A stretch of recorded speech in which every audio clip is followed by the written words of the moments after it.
يا أيها الذين آمنوا كتب عليكم الصيام كما كتب على الذين من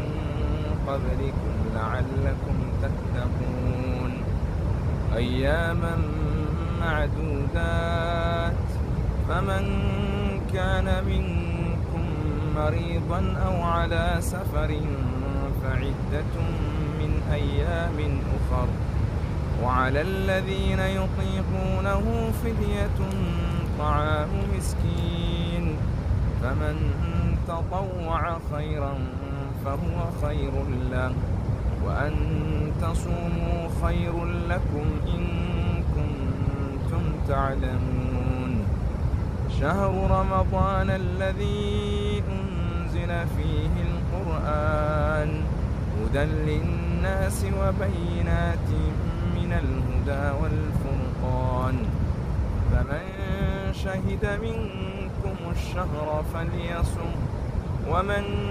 كان مريضا أو على سفر فعدة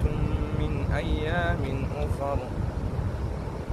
يريد الله بكم اليسر ولا يريد بكم العسر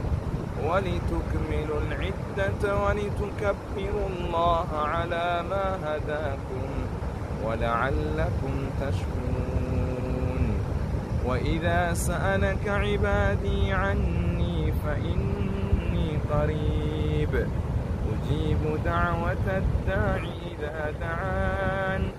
فليستجيبوا لي وليؤمنوا بي لعلهم يرشدون